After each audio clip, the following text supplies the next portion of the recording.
Bueno, ¿por qué debemos hablar de descarbonización? Cuando hablamos de mitigación, generalmente también se habla de descarbonización, de carbono neutral, de carbono cero. Por eso hablo ahora de descarbonización, para que empiecen a acostumbrarse a estos conceptos que implican o que están vinculados con la mitigación. Bueno, tenemos que hablar de descarbonización porque pues justamente por lo que vimos en este gráfico, ¿no? De que es claro que estamos aumentando cada vez más las emisiones de gases de efecto invernadero, y que aumentar las emisiones de gases de efecto invernadero se traduce en un aumento de la temperatura. Y un aumento de la temperatura se traduce en consecuencias cada vez más graves. Y no estamos hablando de futurología, estamos hablando de una realidad concreta. En Argentina pudimos ver los incendios, las inundaciones, las sequías. Esto está en el día a día, está en los diarios, ¿no? Lo que nos está sucediendo. Y cada vez va a ser más grave. Por eso es fundamental empezar a accionar de manera urgente. Y ahora, cuando pensamos un poquito de, bueno, ¿quiénes son los principales emisores de gases de efecto invernadero, ¿no? ¿Quiénes son los responsables de la situación en la que nos encontramos hoy en día? Y ahí sí los invito nuevamente a que jueguen un poco, a poner en el chat qué país ustedes consideran que es el principal emisor de gases de efecto invernadero, o cuáles son los primeros 5 grandes emisores de gases de efecto invernadero. Así que les doy unos segundos para que pongan ahí en el chat cuál es su opinión, para luego ver este video y ver qué resultados nos arroja. Y, y de paso ir comentándoles que hay dos resultados a considerar. Por un lado, ¿quién es el principal emisor de gases de efecto invernadero hoy en día? Que esa es una respuesta. Y por otro lado, ¿quién es el principal emisor de gases de efecto invernadero histórico, ¿no? Desde la Revolución Industrial a la fecha? ¿Cuál es el país que más gases de efecto invernadero emitió? Y esto no es un dato menor, porque como les decía, estos gases se acumulan en la atmósfera y permanecen durante muchísimos años. Entonces no es lo mismo la responsabilidad que tiene hoy el máximo emisor que el que tal vez no es hoy el máximo emisor, pero durante los últimos 50 años sí lo fue. Entonces ese país ha generado muchísimos más gases que cualquier otro. Por eso es importante ahora, cuando veamos, no solo quédense con quién es el primero en cada uno de los años que vamos a ver, sino también van a ver que arriba a la derecha hay un acumulativo en donde les va a mostrar cuánto fue generando cada país a lo largo de los años. Bueno, ahí vemos que algunos ya van tirando algunas opciones, van bastante bien encaminados: Estados Unidos, China, Rusia, India. Perfecto. Después vamos a ver también cómo está Argentina al respecto, Brasil, Inglaterra. Brasil, si uno considera el impacto que tiene la deforestación, está entre los primeros 5, digamos. Pero bueno, si uno considera solo lo que es la emisión de gases de efecto invernadero, baja un par de ranking y no está entre los primeros 5. Pero claramente todos los países que fueron mencionando tienen una responsabilidad significativa en la emisión de gases de efecto invernadero. Bueno, ahora ya les voy a poner el video. Es un video bastante largo, dura 11 minutos, con lo cual no lo vamos a ver todo. Lo voy a poner en velocidad más rápido y lo voy a ir adelantando como para que puedan comparar un poquito y ver la evolución.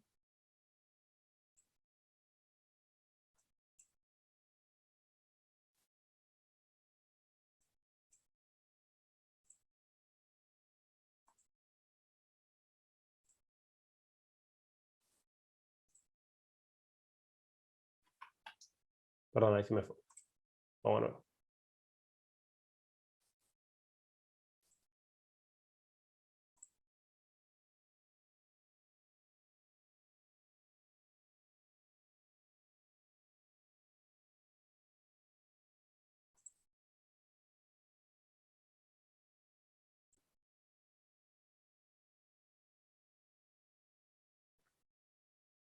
Acá pueden ver cómo se ve la responsabilidad histórica.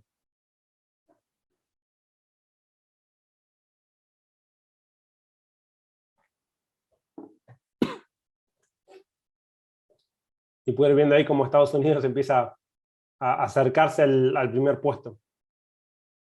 Uy, van a agarrar una policía. Ahí la sacamos.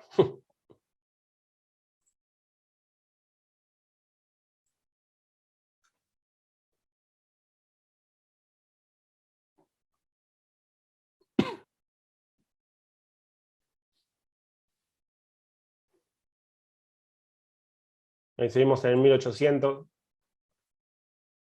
Bueno, y acá van a ver cómo Estados Unidos empieza a tomar el primer puesto en 1887. lo pierde un cachito y lo vuelve a agarrar. Esto ya parece como una carrera de caballo, ¿no?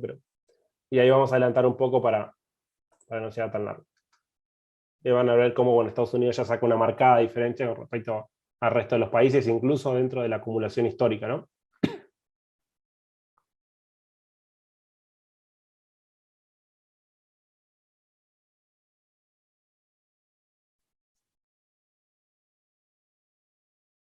Volvemos a adelantar un poco. Ahí aparece Argentina, anteúltimo, sube un poquito, tuvo su época de gloria como máximo emisor. Esto está claramente vinculado al momento del país, ¿no? Así, cuando estuvo cerca de ser una potencia y después, bueno, eh, sucedieron diferentes acontecimientos que nos quedamos relegados. Pero cuando el país está más industrializado, también más gases de efecto invernadero genera, especialmente en ese momento, en esa época.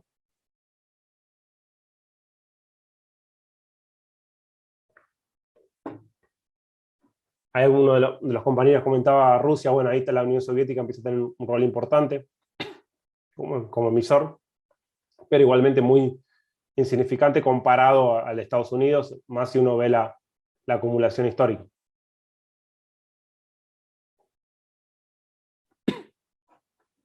Y empieza China a empezar a tener un protagonismo relevante.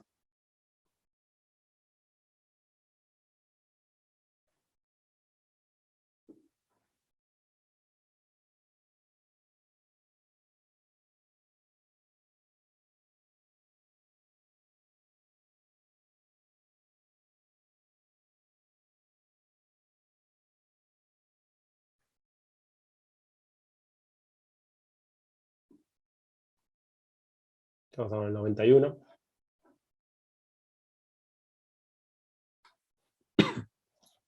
Vamos a empezar a ver cómo China empieza a acercarse cada vez más.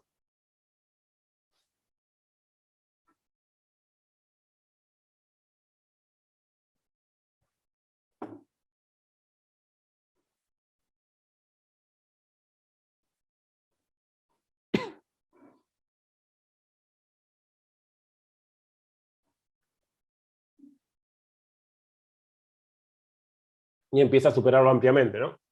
Por eso queda muy marcado el día de, bueno, que China es el máximo emisor, que China es el máximo responsable del cambio climático.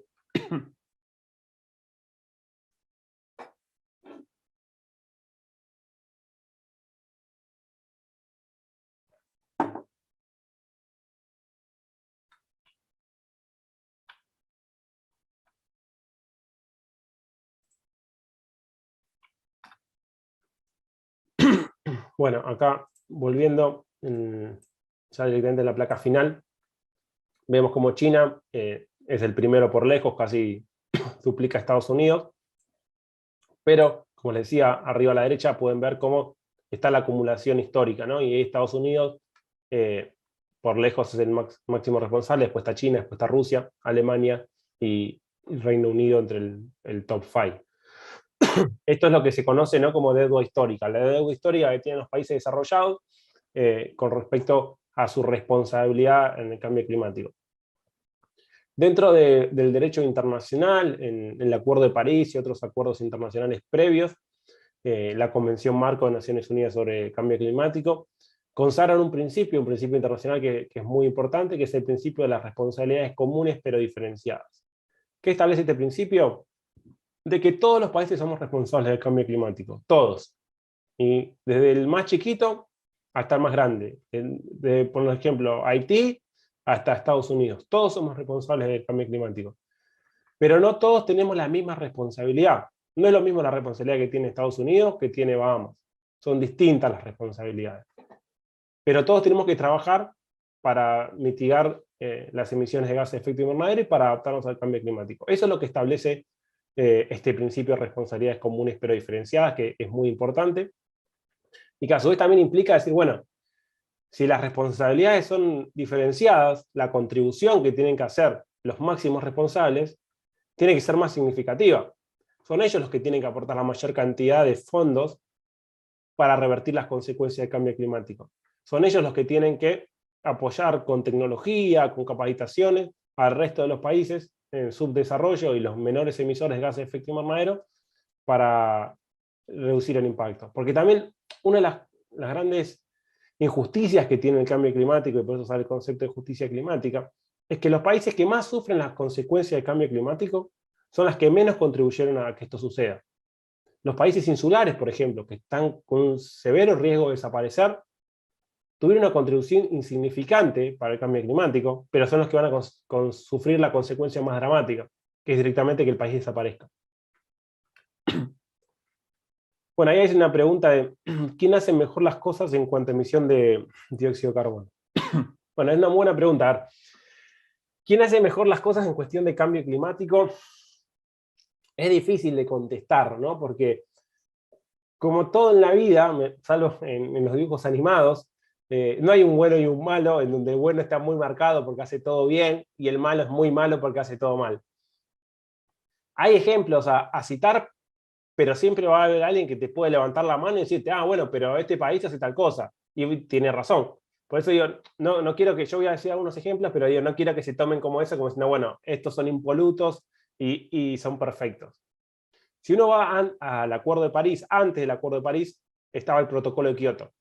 El Protocolo de Kioto era un protocolo que, a diferencia del Acuerdo de París, establecía una obligación de reducción de gases de efecto invernadero concreta, no era voluntaria. El protocolo decía cuánto tenía que reducir cada país, y obligaba en general, para simplificarlo, solo a los países desarrollados. No obligaba al resto de los países. El resto de los países no tenían ninguna obligación concreta de reducir sus emisiones de gases de efecto invernadero.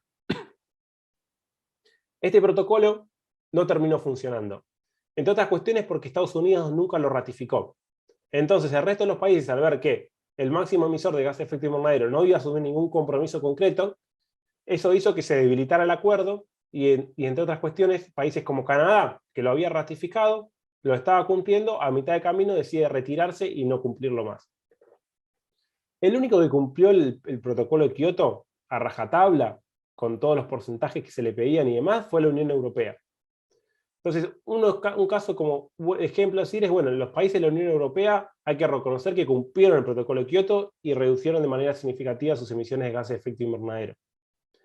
Está, por ejemplo, Alemania con un buen caso de políticas de mitigación, pero también Alemania venía de una matriz energética que ahora está tratando de depurar, muy sucia, ¿no? Muy sucia, ¿por qué? Porque está basada en el carbón, y el carbón es la peor forma de generar energía desde los términos de emisión de gases de efecto invernadero.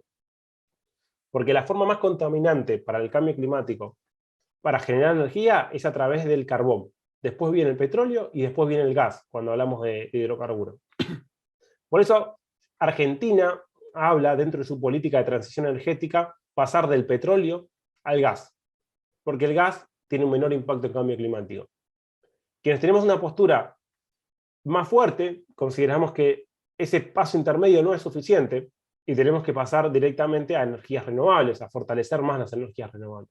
Pero bueno, Alemania venía directamente del carbón. También Alemania promovió mucho la energía nuclear, igual que Francia. La energía nuclear tiene una gran ventaja: no genera gases de efecto invernadero. No genera ningún tipo de gas de efecto invernadero. Es por eso que surge, o lo genera cuando uno construye la planta, ¿no? Lógicamente, pero después en su funcionamiento no genera gases de efecto invernadero. Esto hizo que muchas personas y organizaciones que trabajan en cambio climático apoyen la energía nuclear. Y a su vez también hay otras organizaciones y otras personas que están en contra de la energía nuclear, porque entienden que está bien, no genera ninguna emisión de gases de efecto invernadero, pero genera un residuo que dura miles de años, con un potencial de riesgo enorme, porque a su vez cualquier falla, cualquier desperfecto, produce una catástrofe mundial. Chernobyl es un ejemplo de eso, lo que pasó en Japón también. Entonces, yendo un poquito, bueno, cada una de estas cuestiones tiene sus consecuencias, y esto lo vamos a ver también con la economía circular, con la sustentabilidad, con los ODS, con el cambio climático, con el ambiente en general. No hay soluciones mágicas. No es que uno dice, bueno, esto se está haciendo mal, lo solucionamos fácil con esto, y el problema desaparece. Lamentablemente no hay soluciones mágicas. Uno promueve la energía renovable, y la energía renovable también tiene consecuencias, también tiene impactos negativos. Después está en analizar cada uno de los factores y ver cuál es el impacto, cuál tiene el menor impacto y cuál se adapta mejor a nuestra realidad económica, social y territorial. Pero entendamos que esto no es mágico, no es que decimos, bueno, si esto está funcionando mal, adoptamos esta tecnología o hacemos esta forma y desaparece el problema. Eso lamentablemente no sucede y no es así. Los países nórdicos también hay buenos ejemplos en materia de cambio climático, pero también hay críticas con el tema de la incineración de los residuos, hay críticas con respecto a que ellos no están reducidos la explotación de petróleo, pero sí lo hacen en otros países. O sea, cada uno de los países tiene sus cuestionamientos. Y después también hay un debate que suele verse en las conferencias internacionales, en donde dice tanto China como India que ellos emiten pocos gases de efecto invernadero, porque ellos lo calculan en función de la cantidad de habitantes. Entonces, si China te dice, mirá, si yo te calculo mi emisión de gases de efecto invernadero per cápita, es bajísima. Entonces, el problema no es de China, el problema es el resto de los países. Si uno calcula la emisión per cápita, Argentina emite más que China. Entonces, bueno, ahí está también otro argumento y ver desde qué lado uno se para cuestionar la emisión de gases de efecto invernadero. Bueno, muchísimas gracias por esa consulta y bienvenido a las próximas. Un concepto que seguramente escucharon o van a ir escuchando a medida que se van metiendo en esta diplomatura, en estas capacitaciones, es ser carbono neutral. Es decir, ¿cómo una persona, una organización o un país puede ser carbono neutral? Van a ver que dicen, no sé, tal empresa asumió el compromiso de ser carbono neutral. Tal país, Inglaterra, por ejemplo, asume el compromiso de ser carbono neutral 2050. Es decir, ¿cómo puede ser carbono neutral si toda actividad que uno desarrolla emite gases de efecto invernadero? Vivir genera gases de efecto invernadero. Tomarme un colectivo, usar el auto, comer algo, cualquier cosa que nosotros comamos, genera gases de efecto invernadero, porque para que eso se produzca, se generan gases. Entonces, ¿cómo es posible ser carbono neutral? La carbono neutralidad apunta a alcanzar un resultado neto de cero emisiones de gases de efecto invernadero. Es decir, lo mismo que yo emito, tratar de compensarlo, de absorberlo por otra forma. Y esto es, bueno, por ejemplo, a través de la forestación o a través de la compra de bonos de carbono. Los bonos de carbono es un mecanismo bastante específico que no vamos a hacer en la clase de hoy, pero básicamente es, yo con ese bono financio proyectos que están vinculados a la mitigación de gases de efecto invernadero, como por ejemplo con ese bono financio un proyecto de energía renovable en Etiopía, en Uruguay, no hace falta que sean en el mismo país, puede ser como que no. Pero lo que hay que tener en claro para ser carbono neutral es que lo primero que tenemos que hacer es mitigar, tengo que reducir mis emisiones. Y luego cuando ya no puedo reducir más, cuando llegué a mi piso, porque hay una cuestión de que inevitablemente voy a generar gases de efecto invernadero, ahí trabajar en la compensación. Pero no al revés. No, bueno, compenso todo y me olvido del problema. Y acá vamos a, bueno, ¿cómo se compensa? Con los sumideros de carbono, que es un poco lo que veníamos hablando al principio de la clase. ¿Qué es un sumidero de carbono? Es un depósito natural o artificial de carbono que absorbe el carbono de la atmósfera y contribuye a reducir la cantidad de dióxido de carbono del aire. Estos sumideros naturales son el océano y los bosques, a grandes rasgos. Y los artificiales son estas nuevas tecnologías que se están desarrollando para absorber dióxido de carbono. Hoy en día no con demasiado éxito y muy costosas. Pero se espera que a futuro si esto se pueda encaminarse a una solución. Lo riesgoso de las técnicas artificiales, básicamente lo podemos resumir en dos puntos. Uno, que pueden fallar. Y una liberación masiva de dióxido de carbono puede tener consecuencias muy graves. Y otro es que tenemos que salir de esa idea de que todo lo que hacemos se puede solucionar con tecnología, porque eso es muy riesgoso.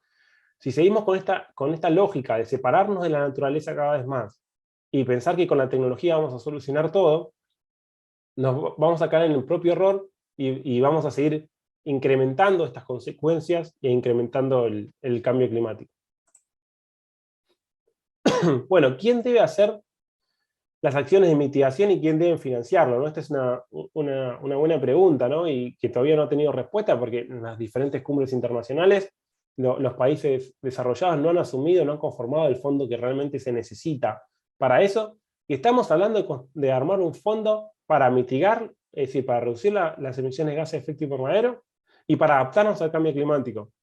Pero no se está hablando de un fondo para hacerse cargo de los daños que se produjeron y que se están produciendo por consecuencia del cambio climático. ¿Quién va a pagar eso? ¿Quién paga los platos rotos de eso? Ese es un punto que vamos a ver al final, que es lo de pérdidas y daños. Eso nadie habla. Por ahora se está hablando, bueno, ¿quién financia la mitigación y quién financia la adaptación al cambio climático? Y aún así, nos cuesta muchísimo lograrlo. Sí se ha logrado un avance muy significativo de empezar a hablar de tanto de mitigación como adaptación como dos partes fundamentales para financiar por igual. Porque lo que sucedía es que siempre había fondos para mitigación, para reducir las emisiones de gases de efecto invernadero, pero no había fondos para adaptación. ¿Por qué? Porque había una lógica de, bueno, a mí me interesa que el resto de los países reduzcan sus emisiones de gases de efecto invernadero.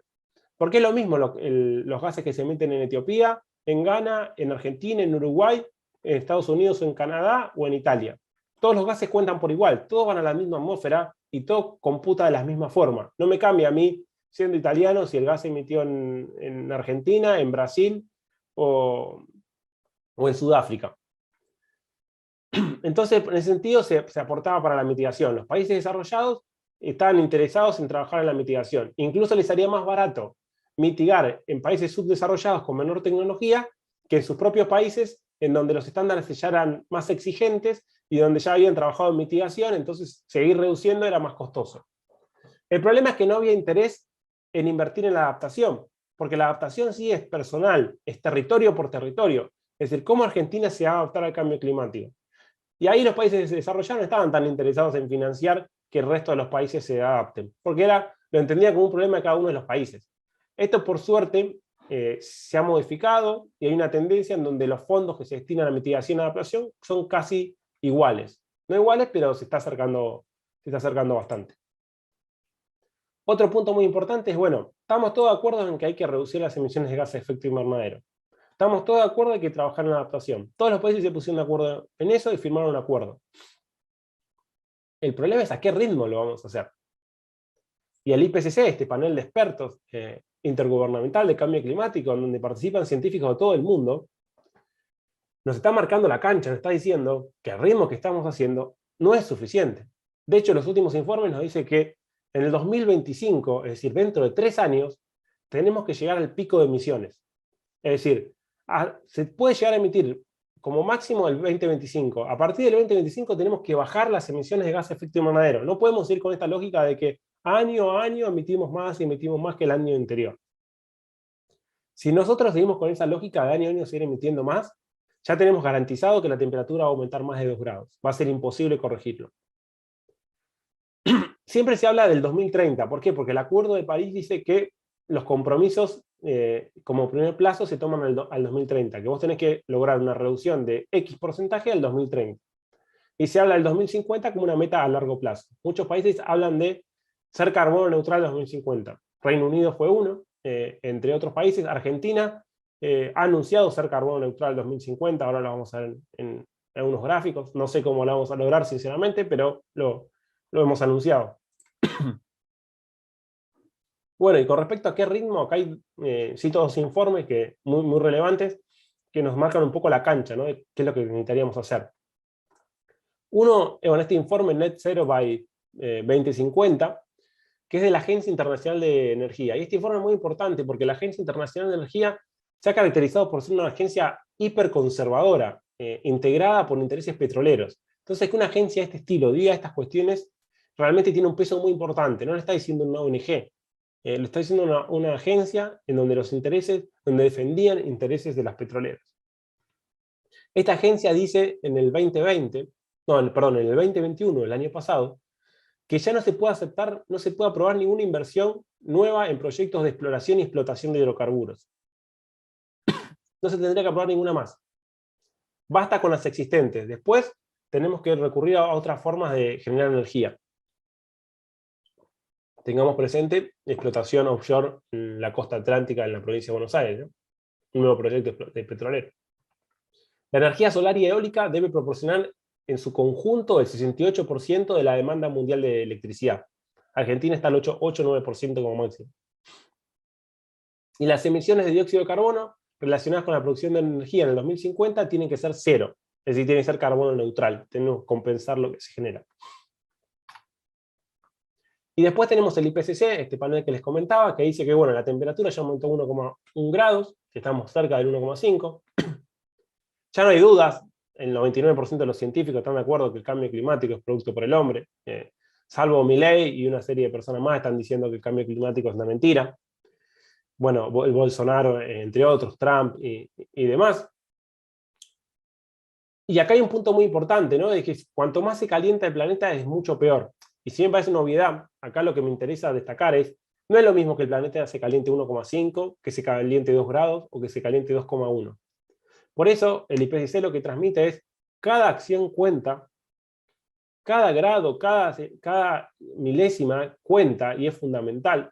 Entonces, no solo tener como objetivo que la temperatura aumente menos de 2 grados, de 1,5 lamentablemente ya se sabe que va a aumentar la temperatura en los próximos 20 años, y yo creo que menos también, ya sabemos que va a aumentar esa temperatura. Ya todos nos está marcando que es imposible revertirlo. Lo importante es tratar de que, por un lado, aumente lo menos posible entre 1,5 y 1,2. Y por otro lado, que aumente el menor tiempo posible. Es decir, ¿cuántos años la temperatura va a estar más de 2 grados? ¿O cuántos años la temperatura va a estar de más de 1,5 grados? Ahí es donde tenemos que trabajar, ¿no? Ahí es donde no es lo mismo estar en 1,5, 1,6 o 2 grados. Por eso habla que el escenario más optimista dice que la temperatura pueda volver a bajar rápidamente y quede en 1,4 grados. Esa sería como la mejor opción, dentro de la realidad que tenemos hoy. Bueno, ¿cómo venimos desde Argentina al respecto? Ahí también les dejo abierto para que opinen, si quieren un comentario o algo de cómo les parece que viene Argentina en materia de cambio climático. Bueno, por un lado decirle que Argentina está entre los principales 20 emisores de gases de efecto invernadero. En el puesto 19 o 20, depende de qué fuente de información se use. Pero también hay que reconocer que entre China y Estados Unidos casi se llevan el 70% de las emisiones de gases de efecto invernadero. O sea, solo dos países llevan el 70%. Y que el aporte de Argentina está entre un 0,7 y un 0,9%. Si bien estamos dentro de los 20, también el aporte no es tan significativo como las potencias. Y uno después cuando ve, bueno, ¿de dónde surgen estos gases de efecto invernadero que genera Argentina? Para determinar eso, se hace un inventario de gases de efecto invernadero, que se hace a nivel nacional, provincial o municipal. Mientras que las provincias tienen la medición de la huella de carbono. O sea, el paralelo al inventario de gases de efecto invernadero para una empresa es la medición de la huella de carbono. Cuando uno ve el inventario de Argentina, el último inventario, ve que un 53% se va en energía, un 39% en agricultura, ganadería y silvicultura, un 4% en residuos y un 4% en industria. Después uno puede ver por subsector, y ahí es un poco más interesante, ¿no? Porque no es que solo la industria genera un 4%. Es que desde esta lógica dividida de esta forma es que genera un 4%. Pero esta industria consume energía, y esa energía está dentro de ese 53%. Esta industria genera residuos, y esa emisión está dentro de ese 4%. Cuando uno mira subsector, ve bueno, que la ganadería genera el 20% de las emisiones de gases de efecto invernadero. Es el subsector que más gases de efecto invernadero genera en el país. Luego viene el transporte. Y acá está un poco a colación lo que les comentaba, ¿no? Cómo el 53% de la energía está conectada, bueno, con la energía que usa cada uno a nivel residencial, la energía comercial, la energía de las industrias. Van a ver que el consumo de energía de las industrias es mayor que el consumo de energía de todos nosotros, de todos los habitantes, digamos, de todo el consumo hogareño. Bueno, como el transporte consume energía, y así, bueno, se va dividiendo por subsector. Esto está abierto, ponen inventario de gases de efecto invernadero Argentina en Google y desaparece. Es una plataforma interactiva muy interesante que desarrolló el gobierno nacional, que ya va hace varios años que está. Bueno, teniendo en cuenta que el 53% del inventario de gases de efecto invernadero es la energía, nos vamos a tener 2 segundos de cómo es la matriz energética de Argentina. Para eso utilizamos este estudio, que es uno de los más actualizados desde marzo del año pasado. Este estudio lo que nos dice es que el 68% de la energía proviene de combustibles fósiles. En la mayoría 67% gas y petróleo, y carbón tiene una muy pequeña parte, casi insignificante. Por suerte, porque como les comentaba, el carbón es lo más contaminante. El uso de las energías renovables en Argentina todavía sigue siendo bajo, pese a que hay una ley que establece los mínimos que debemos cumplir, esa ley no se cumple. Pero bueno, básicamente lo que me interesa es que les quede como idea que la matriz energética argentina se basa muy fuerte todavía en los hidrocarburos, especialmente en el gas. La energía nuclear ha aumentado un poco, ahora llega a un 7%. ¿Qué compromisos asumió Argentina? Bueno, dentro de este Acuerdo de París está la NDC. La NDC significa contribución determinada, la contribución nacional determinada. Esta contribución nacional determinada es al 2030. Argentina se comprometió a reducir sus emisiones de gases de efecto invernadero con un determinado porcentaje al 2030, que ahora lo vamos a ver. Y la otra es la LTS. La LTS es la estrategia a largo plazo en materia de reducción de gases de efecto invernadero. Esta estrategia es al 2050. Argentina se comprometió el año pasado a presentar la LTS y no la presentó. La va a presentar este año en la próxima conferencia de partes. Y en sintonía con los anuncios presidenciales, con lo que fui diciendo el presidente en los últimos eventos internacionales, Argentina va a ser carbono neutral en el 2050. Bueno, acá podemos ver la medida de mitigación al 2030. Por un lado, comentarles que bueno, Argentina había presentado su NDC, su Contribución Nacional Determinada, en el 2016, que era esta y que llegaba a que emita esta cantidad de gases de efecto invernadero que se ve acá arriba, pero luego en el 2020 presentó una nueva NDC más ambiciosa, que es un poco lo que pide el Acuerdo de París, ¿no? De cada 5 años presentar una contribución más ambiciosa, o sea, de menor cantidad de emisión de gases de efecto invernadero. Y en esta segunda NDC, según los cálculos que hace Argentina, que hace el gobierno argentino, dice que si Argentina cumple con esto y todos los países cumplirían con su responsabilidad en función de la emisión de gases de efecto invernadero, la temperatura no aumentaría más de 2 grados. Acá podemos ver, bueno, cómo era la proyección de emisión de gases de efecto invernadero con la NDC1 y cómo en la línea verde, cómo, bueno, marcadamente es mucho menor. Por eso se dice que la segunda NDC es un 26% menos que la primera, digamos, casi un 26%. O sea, la segunda NDC es más ambiciosa e implica una reducción del 26%. Algunos consideran que está bien, otros consideran que es insuficiente. Y por otro lado tenemos la carbono neutralidad que anunció el gobierno en el 2050. Acá un poco lo incoherente o lo ilógico es, bueno, yo no soy un experto en gráfico, pero me parece que no hay que ser un experto en gráfico para entender que esta curva es imposible de cumplir. Si nosotros decimos que en el 2030 vamos a emitir esta cantidad de emisiones, ¿cómo en 20 años vamos a lograr pasar a ser carbono neutral, ¿no? Es como que casi imposible, es inviable. Ojalá lo logremos, soy el primero en celebrarlo si lo logramos, pero me parece que tenemos que trabajar muchísimo más y ganar credibilidad para estas cuestiones, porque además, si nosotros por un lado decimos que vamos a ser carbono neutral, pero al mismo tiempo decimos que estamos por sancionar una ley de promoción de hidrocarburos, y esa ley de promoción de hidrocarburos implica darle un beneficio a la industria petrolera durante 20 años, no me cierran las cuentas. Si estamos en el 2022, 20 años son 2042, ¿cómo vamos a seguir promoviendo hasta el 2042 la industria petrolera y en el 2050 ser carbono neutral? Ese tipo de incoherencias hacen que, bueno, sea difícil después también tener credibilidad a nivel internacional, ¿no? Pedimos un canje de deuda a cambio de acciones climáticas, pero después seguimos promoviendo políticas que van en contra de la acción climática. Y bueno, ahora yendo un poquito a la adaptación. Y bienvenida a las consultas, las dudas, los comentarios que se les ocurran. ¿Por qué la prioridad tiene que ser la adaptación? Y especialmente en los países como el nuestro, ¿no? Que no está dentro de los 5 principales emisores de gases de efecto invernadero, entre los principales 10. La prioridad tiene que ser la adaptación, porque como les decía, las consecuencias del cambio climático ya sabemos que van a suceder, y Argentina es un país muy vulnerable, lamentablemente, a las consecuencias del cambio climático, y muy poco preparado también.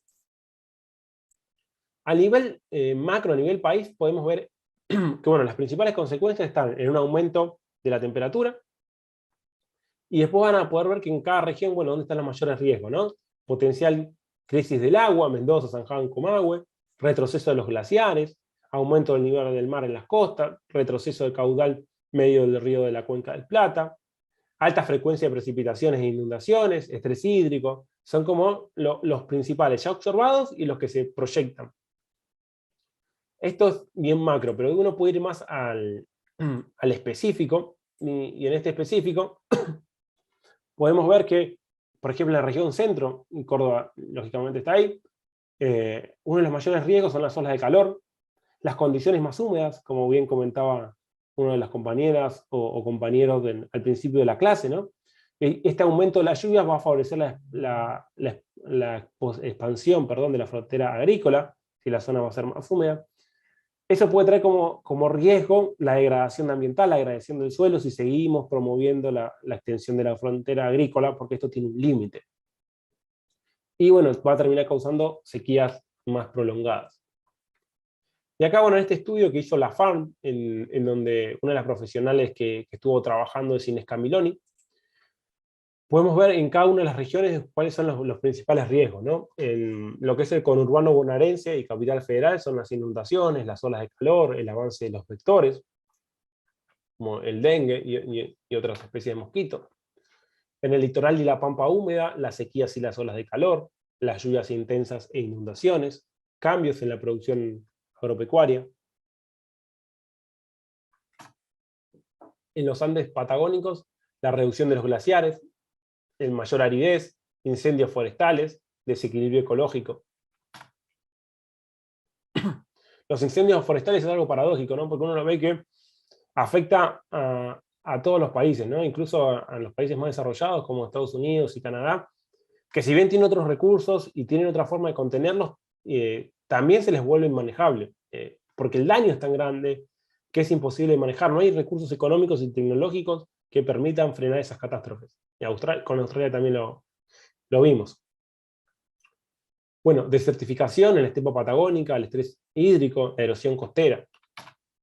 En el noroeste, las temperaturas extremas, aún más extremas. Problemas ecosistémicos y escasez del agua. Esto los invito a que vean directamente el informe de la FARM, es recontra completo como para poder sacar dudas y si quieren entrar en detalle. Deshielo, estrés hídrico, cambio en el ciclo anual de los ríos en la región cuyana. Y acá, bueno, hay otro tema que a mí me parece sumamente interesante, que es pérdidas y daños. Esta foto bastante ocurrente tiene una historia atrás, no es casualidad esta foto. Esa persona que ven ahí hablando, dando un discurso, es el ministro de Relaciones Exteriores de Tuvalu. Tuvalu es un país isleño, que lo pueden ver acá en el mapa, cercano a Australia, es un pequeño país. Y este ministro de Relaciones Exteriores da un discurso para la Conferencia de Partes de Naciones Unidas del año pasado, realizada en Glasgow, el Reino Unido. Y primero está enfocado como en un primer plano, ¿no? En ese primer plano se lo ve a él, se ve el fondo azul y se ven las banderas y no se ve más nada. Y a medida que va dando el discurso, la cámara se va alejando y se ve que esta persona está hablando literalmente en el agua. Y lo hace con una intención muy marcada, que es de marcar que si no frenamos el cambio climático, si seguimos con los modelos actuales, su país va a desaparecer. De hecho, está proyectado, lamentablemente, que esta isla va a desaparecer. Entonces, bueno, ya no alcanza con la adaptación, van a tener que trabajar en mudarse a otros lados, y esto es migraciones climáticas, justamente porque las acciones no son suficientes. Entonces, ¿quién va a ser responsable de estas migraciones climáticas? ¿Y quién es responsable de estas pérdidas y daños? Cuando hablamos de pérdidas, hablamos de los impactos negativos que genera el cambio climático y que no se pueden recomponer, no se pueden restaurar, no hay marcha atrás, no podemos ir para atrás. En cambio, con los daños sí se puede restaurar, sí se puede recomponer. Y no hablamos solo de daños económicos, hablamos de daños de vidas humanas, hablamos de culturas perdidas, hablamos de idiomas. Es decir, bueno, ¿quién va a pagar esto? ¿Quién paga los platos rotos? La realidad es que el Acuerdo de París no resuelve este tema. El Acuerdo de París habla de la importancia de esta cuestión y de trabajar en este mecanismo de pérdidas y daños, pero esto sigue siendo una pregunta sin respuesta. Y por estas cuestiones surge el concepto de justicia climática. Mariano, te interrumpo un segundito antes de que cambies de tema. Sí. Por ahí preguntaban cómo se llama el informe este de la FARM que habías presentado hace un ratito, para que lo puedan buscar. Bien, la realidad es que el nombre exacto no me lo acuerdo. Sí les puedo decir que entren en la página de la FARN, FARN, que es la Fundación de Ambiente y Recursos Naturales.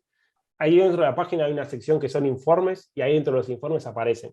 Tengan en cuenta que es un informe del 2020, entonces, bueno, empiecen a buscar a partir de ese año.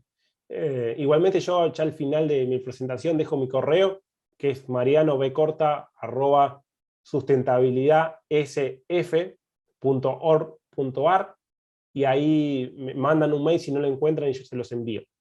No hay problema con eso. Pero el nombre, la verdad que exacto no me lo acuerdo, y tomo el comentario para la próxima, ponerlo como fuente, poner el nombre específico. Bien, y lo otro que había quedado dando vueltas era con respecto a la estrategia esta de largo plazo, a 2050, si es necesario presentar un proyecto de cómo se va a lograr, o si es una manifestación voluntaria del país, así como ocurre con las contribuciones nacionalmente determinadas. Muy buena pregunta. Tanto la NDC, esta contribución a corto plazo, como la LTS a largo plazo, son voluntarias, son compromisos voluntarios. Nadie obliga a Argentina a ser carbono neutral en 2050. Argentina podría haber dicho, voy a reducir mis emisiones un 80%, un 90%, un 75%, lo que se le ocurriera. Decidieron ser carbono neutral. Esto tiene sus pros y sus contras, y yo ahí trato de ser lo más neutral posible. Como pro puedes decir, bueno, implica marcar la agenda, implica decir, bueno, la prioridad del país va a ser la política climática. Implica mostrarle a todos los sectores de la sociedad y al gobierno, a los diferentes ministerios, que Argentina va por este camino. Entonces basta de tomar políticas que se contradicen o que no están alineadas en esto. Es decir, por ese lado, bueno, buenísimo, genial. Por otro lado, decir, bueno, estamos asumiendo un compromiso que en la práctica no lo vemos para nada viable, porque en el día a día estamos haciendo todo lo contrario. Entonces, ¿hasta qué punto sirve asumir un compromiso demasiado ambicioso cuando todos los que están alrededor saben que no se va a cumplir? Porque la realidad es que si el mismo presidente que anuncia ser carbono neutral, a su vez firma acuerdos con petroleras por 20 años, no tiene coherencia. Al asumir un compromiso que no tiene coherencia, no tiene credibilidad a nivel internacional, esa buena intención de asumir un compromiso muy ambicioso para marcar un camino a seguir, pierde sentido.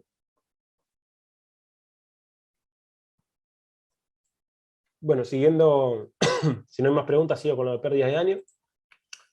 ¿Qué es la justicia climática? Viendo justamente con esta conexión. La justicia climática es un concepto que tiene más de 22 años, no es un concepto nuevo, pero que ahora con la juventud con Greta a la cabeza, por suerte ha resurgido con más fuerza, y que nace de la necesidad de visibilizar que el cambio climático es un problema político y es un problema ético. No es simplemente un problema ambiental o de física de la naturaleza. ¿Por qué? Porque lo que evidencia justamente es que los que tienen la mayor responsabilidad del cambio climático son los que menos sufren las consecuencias. Y esto tiene una clara situación de injusticia. Los que menos contribuyeron son los que más están sufriendo a las consecuencias del cambio climático. Y no hacer nada al respecto es una decisión política, porque los recursos económicos están para hacer, pero no se está tomando esa decisión.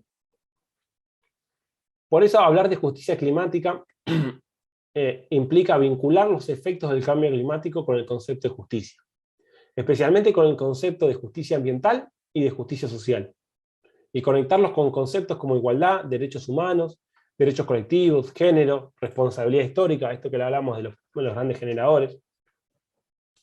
Y cuando hablamos de justicia ambiental, estamos hablando de una distribución justa, equitativa, entre las cargas y los beneficios ambientales, entre las diferentes personas que conforman la sociedad. Y cuando hablamos de justicia social, hablamos de igualdad de oportunidades, de una distribución equitativa y justa de los bienes y servicios básicos necesarios para el desarrollo de cualquier persona en la sociedad. Esto es lo que viene a hablar la justicia climática y evidenciar la justicia climática.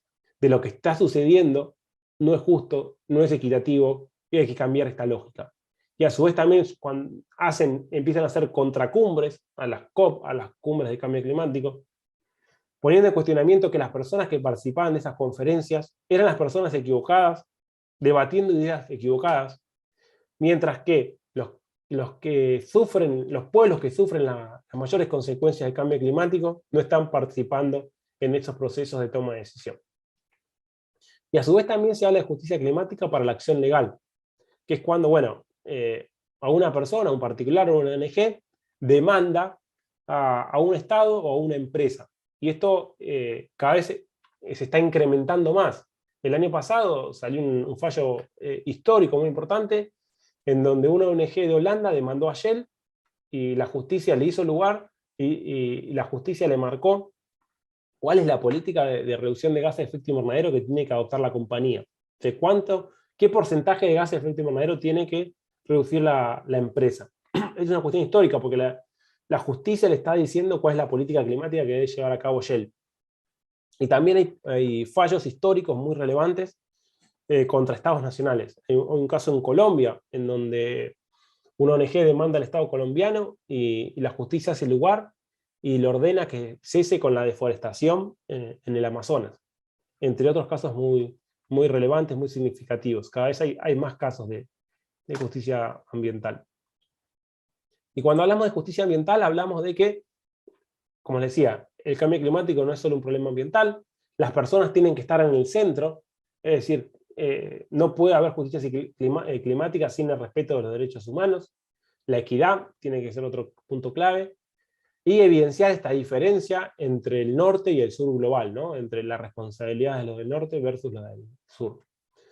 Esta imagen que está ahí abajo no es casualidad, es una foto de las últimas marchas que se hicieron en Buenos Aires, las marchas por el clima. Van a ver que la bandera habla de justicia ambiental y justicia social, ¿no? Cómo se conectan todos estos conceptos que venimos hablando. También hay un cartel que tiene una compañera de Sustentabilidad Sin Fronteras, que dice 3 años, ¿no? Esos 3 años está hablando de, nos quedan 3 años para llegar al pico de emisiones.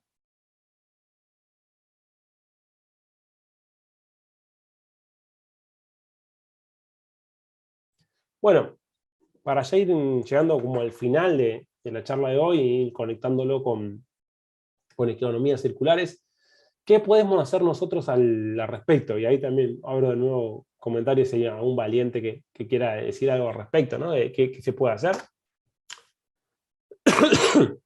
Y por otro lado, ¿cómo puedo vincular esto con la economía circular, ¿no? ¿Cómo desde la economía circular puedo contribuir a la lucha contra el cambio climático? Bueno, por un lado, repasar un poco el concepto de economía circular, que ya entiendo que a esta altura ya lo vieron, pero bueno, siempre viene bien refrescarlo. La economía circular habla de un modelo de producción y de consumo que implica compartir, alquilar, reutilizar, reparar, renovar, reciclar materiales y productos todas las veces que sea posible para crear un valor añadido. Y de esta forma alargar el ciclo de vida de los productos.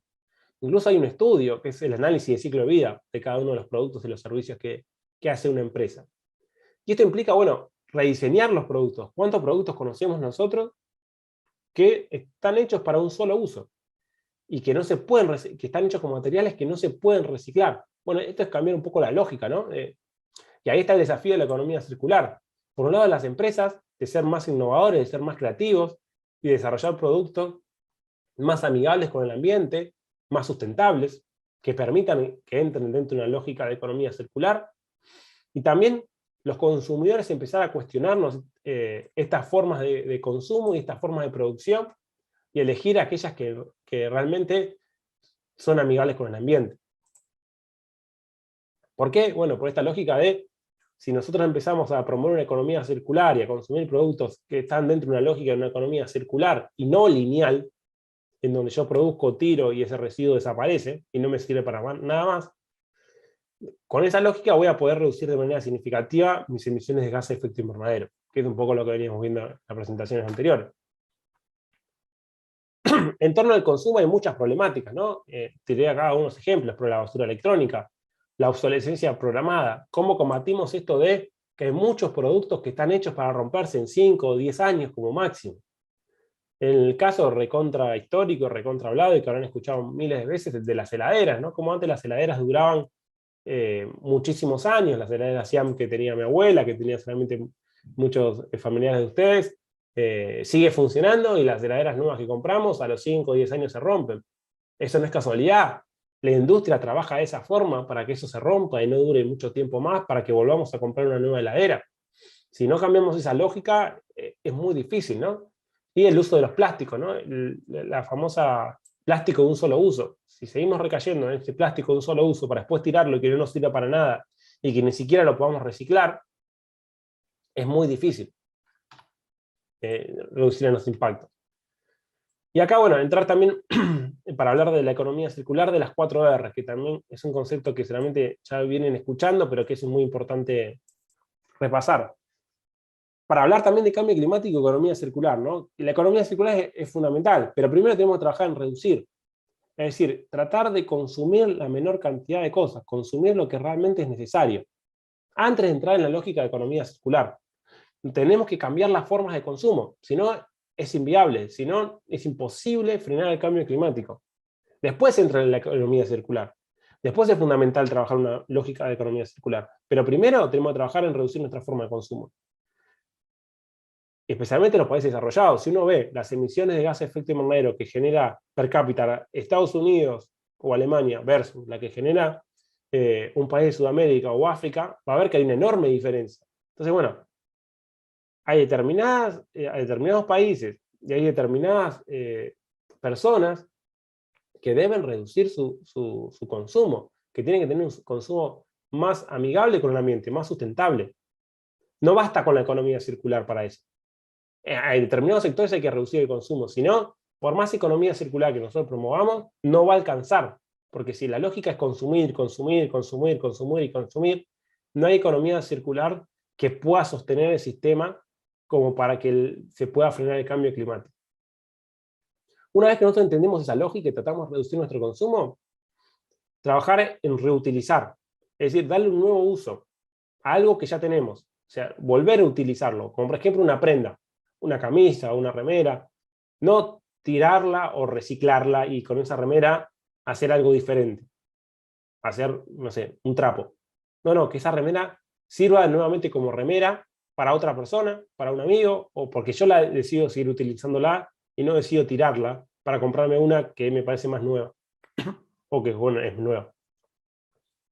Lo mismo pasa con la mitigación. Recuerden, cuando hablamos de mitigaciones, la lógica primero es reducir la cantidad de gases de efecto invernadero al máximo y luego entrar a compensar. Pero no arrancar a compensar y después veo si reduzco las emisiones.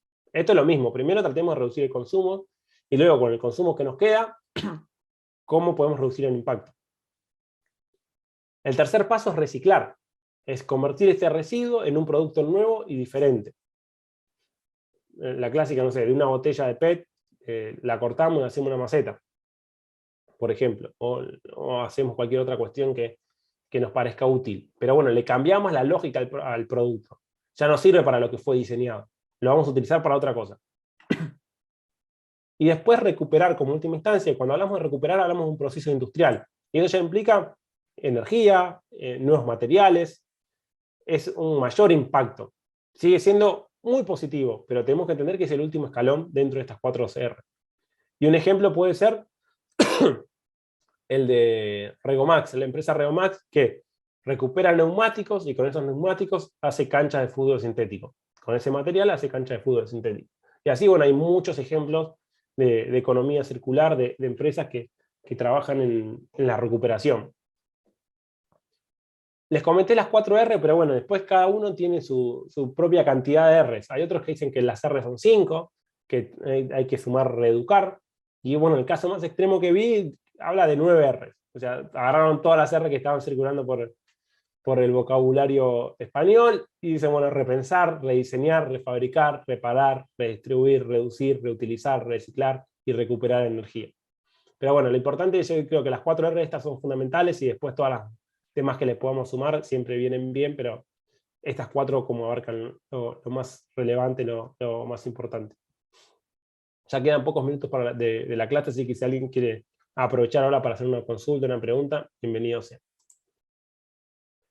Y acá, bueno, un poco con esta lógica de la importancia de reducir el consumo. Este ejemplo, esta organización, este proyecto que se llama Una Botella de Amor, que funciona prácticamente en todo el mundo, se basa, seguramente lo conocen, pero al que no lo conozca se lo comento, es los plásticos que nosotros consumimos, muchos no pueden ser reciclados. No se puede reciclar porque tienen muchos materiales mezclados, porque no es rentable, por diferentes factores, no es posible el reciclaje.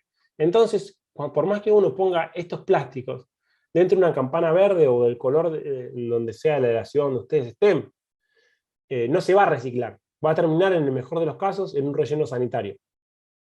En el mejor de los casos. Entonces, esta idea de botella de amor surge en juntar todos estos plásticos que no se pueden reciclar,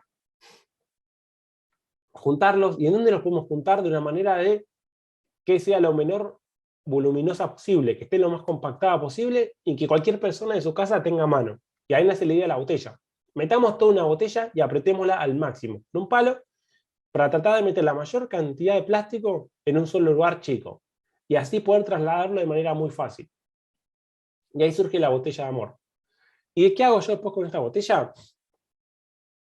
Fabrican lo que se conoce madera plástica. Y con esa madera plástica hacen juegos de plaza, hacen mesas, hacen mobiliario, mil cosas muy interesantes. Pero a lo que voy es, con esta iniciativa, que es un ejemplo de economía circular muy interesante, es los que promueven esto, los que trabajan en la botella de amor, no están diciendo, bueno, generemos muchísimas botellas de amor. Quiero que todo el mundo genere muchas botellas de amor, tengamos muchos plásticos dentro de una botella para así generemos más madera plástica. No, la lógica es totalmente contraria. Es reduzcamos nuestro consumo. Mi idea es que ustedes cada vez generen menos cantidad de botellas de amor, que se concienticen, que vean el impacto que están generando, la cantidad de plásticos que están utilizando, que están consumiendo y que no tienen otra salida, que no se pueden reciclar, para tratar de reducirlo al mínimo. Y bueno, lo que no se pueda reducir, pónganlo en la botella de amor y nos lo traen a nosotros y nosotros con eso hacemos algo productivo. Pero la idea no es justamente generar una gran cantidad de botellas, es todo lo contrario, es tratar de que cada vez se generen menos botellas. O sea, que cada vez haya más gente involucrada, pero con una generación menor de botellas. Así que bueno, con esto yo doy por finalizada mi presentación, mi exposición, pero quedo abierto si tienen alguna consulta, alguna duda, un comentario, más que abierto para repasar conceptos o tirar nuevas ideas. Bien, buenísimo, Mariano. Ahí sobre lo último de las botellas de amor, preguntaban si es lo mismo que el ecoladrillo, que le suelen llamar. Sí, son diferentes variantes, pero sí, o sea, el ecoladrillo tiene otra finalidad, otro uso, pero es exactamente lo mismo. Sí, la lógica del sistema es la misma, sí. Y otra pregunta que vi por ahí arriba también, que es un concepto que suele dar vueltas también cuando hablamos de cambio climático, era si crisis climática es lo mismo o por qué se usa esta nomenclatura, en qué casos, dónde resultaría relevante. Empiezan a surgir nuevos conceptos, ¿no? Ecocidio, crisis climática. El tema de crisis climática tiene similitudes, pero lo que busca más que nada esta palabra es ponerle como mayor dramatismo y darle mayor visibilidad al tema. Porque uno habla de cambio climático y también lo puede ver con cierta liviandad. Y porque también se puede decir que siempre hubo cambios climáticos en la historia de la humanidad. Y es verdad, siempre hubo cambios climáticos. Justamente porque el cambio climático se produce en parte por causas naturales. El tema es que el cambio climático que estamos vivenciando nosotros, con esta intensidad, con esta profundidad, nunca se vio en la historia. Porque nunca el hombre fue tan determinante en un desequilibrio. Entonces, para diferenciar ese cambio climático de otros, y para darle mayor visibilidad, se habla de crisis climática. Justamente para eso surge este concepto. Y también el ecocidio es decir, bueno, esto realmente lo que estamos haciendo nosotros es un ecocidio, es una tragedia, no es algo corriente, no es algo común.